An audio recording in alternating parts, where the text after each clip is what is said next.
all 50 states represented. We have 25 countries represented plus Puerto Rico, but I have the list here. Don't worry, guys. Egypt is not on the list. Don't worry about that. But, oh, how funny. I say Egypt and my iPad turns on.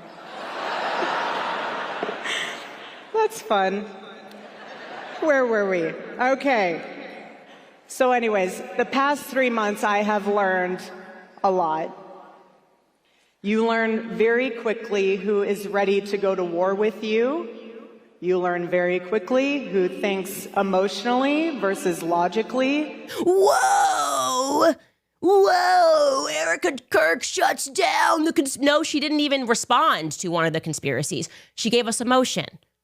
She gave us emotion. She said, I'm a mother, I am a wife, and we never asked about whether she was a mother or wife. We want to know if she is a CEO and a chairman. And a CEO and a chairman has to compartmentalize.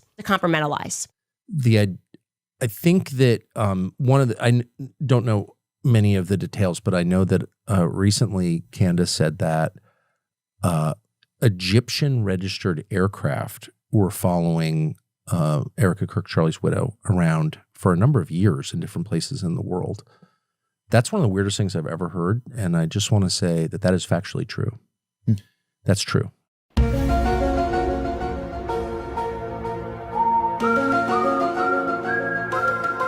So that's like the one data point that I happen to know is true. What does that mean? I have literally no idea. I can't even guess, but that's very, very strange. And what is Egyptian? It could mean aircrafts from Egypt. Who knows? I think that they were registered in Egypt. Got it. And but that fact is true.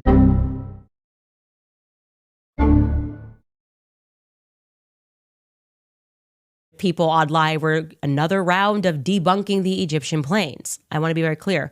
We discussed the Egyptian planes, and I have since worked on an incredible document about the Egyptian planes, which we are going to put up on our website, because I realized that when we shared that spreadsheet, people assumed that one of the columns, which was actually saying where the planes landed on that day, because it was plus or minus 3 days, was exactly where Erika had been on that day, and that was inaccurate. And so for clarity, I had been working on the last week on turning it into an interactive timeline that we can put up on our website, because I am certain that these Egyptian planes are incredibly shady and that they were in fact tracking Turning Point USA, Faith, broader events. Of course, Erika was at some of them, Charlie was at some of them, but it is the pattern here is undeniable. So let the naysayers and people make videos trying to, fifth round debunk these planes. I also want to say to you that I feel very confident that I know why these planes have caused such panic, and it is because there is overwhelming evidence that these planes regularly fly in and out of Israel.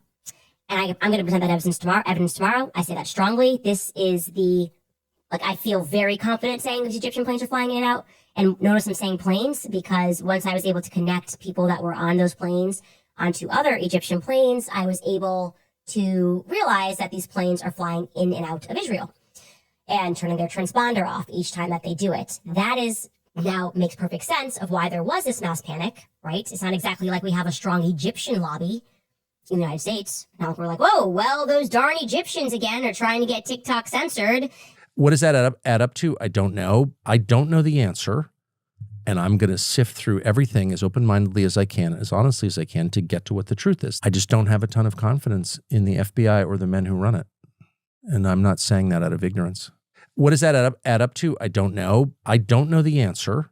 And I'm not saying that out of ignorance at all. That's a scary part too. I'm not alleging anything. I'm just saying I think it's really important that we have that. Did you see the video that Tim Dillon did about the No, because it makes me too mad. And I'm going to sift through everything as open-mindedly as I can, as honestly as I can, to get to what the truth is. The official story describing the murder of your friend doesn't make sense, and you find yourself yelling at a podcaster for coming up with other theories, you're barking in the wrong direction. Your anger should be focused on the people whose job it is legally, constitutionally, to get to the answer. And there's very little pressure on them, I notice. And a great deal of pressure on Candace Owens. And by the way, I've said this to a bunch of people, off the record, people I'm just talking to. It's like, what Candace is saying is clearly causing a lot of turmoil. Is it true or not? I can't assess it. I'm not the FBI. I'm a freaking podcaster. Candace said that Egyptian registered aircraft were following Erika Kirk, Charlie's widow, around for a number of years in different places in the world. That's one of the weirdest things I've ever heard. And I just want to say that is factually true. That's true. So that's like the one data point that I happen to know is true. Is it true or not? I can't assess it. I'm not the FBI. I'm a freaking podcaster.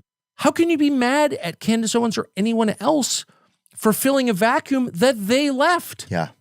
Well, Candace was bad. Okay, no. The people with the authority are the ones responsible, and they're the ones who should be held responsible when there's a failure. Not some podcaster, not me, not you, not Candace, the people whose job it is. Yeah, or shouldn't why am I the one even asking about it? Exactly. Dude, I'm just a curious fucktard, dude. You know what I'm saying? I'm trying my best, but fuck, dude. I couldn't agree more. What is one of the things about the Charlie Kirk assassination that rubs you the wrongest, do you feel like? About the investigation into it? Yeah. I mean, it's the whole thing with the kid and the images, and then they see him at like a Dairy Queen. Some of the, it's just like, it's all so confusing. You can't decide what to believe. But also the fact that it doesn't feel like there's any presentation from the FBI or something about reality. So it feels like it's just, it's internet sleuths filling in all the pieces. Get off the fucking internet, son. Don't stop believing that stuff.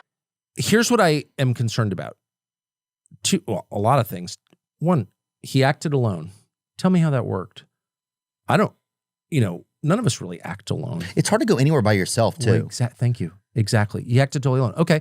You're going to have to prove that to me? It's totally possible. Anything is possible. None of us really act alone. Anything is possible. Weird things have happened. We'll continue to. But that's not my default assumption, and it shouldn't be yours. And their default assumption was we acted alone. Really? Why do you think that? What about life suggests that people typically act alone? When was the last time you acted alone in anything? Tell me how this guy who seemed normal became a radical trans furry murderer? It's not enough to tell me, oh, trans. I'm not pro-trans, by the way. But was that the guy or his boyfriend? Well, exactly. Exactly right. Tell me how this guy became so radicalized that he murdered a stranger.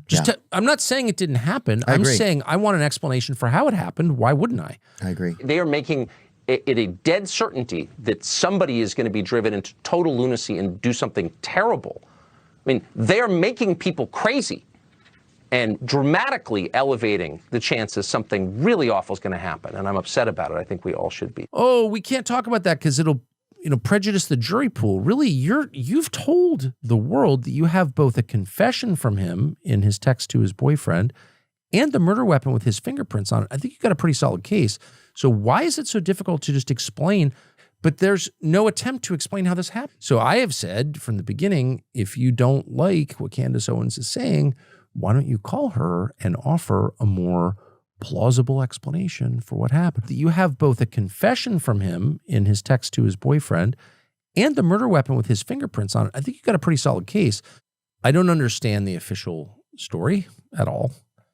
Why don't you call her and offer a more plausible explanation for what happened? Oh, she's bad. She's bad. Okay. I mean, I like her a lot. I don't think she's bad, but I love her actually. But let's just stipulate she's bad. But why wouldn't you do that? You can call me whatever you need to call me that keeps you warm at night, because let me tell you, it isn't going to be nearly as warm or as you are going to be when you burn in hell for an eternity. Okay? I don't agree with some of the stuff that the rabbit hole she goes down, but I don't even know. But I like the fact that she likes to dig in the garden, I don't even know. She might be wrong. Is she lying to me? Not on purpose. I want to get you out of here soon because we want to go to your party tonight. I just want to say again, I love Candace. She's coming tonight. I remember when you were interviewing Putin.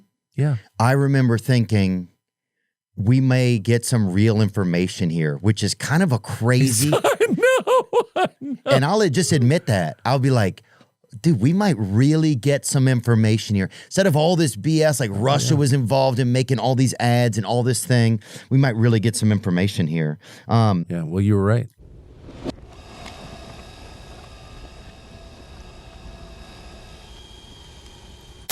It's actually funny. It was December 18th. I remember because that's an important date to me. And it's Joseph Stalin's birthday. Oh. I'm a fan. You're a fan of Stalin's. Mm-hmm. Oh, I was an admirer. But we don't need to go into that, I guess. Well, that's okay. Let's get back. We'll circle back to that.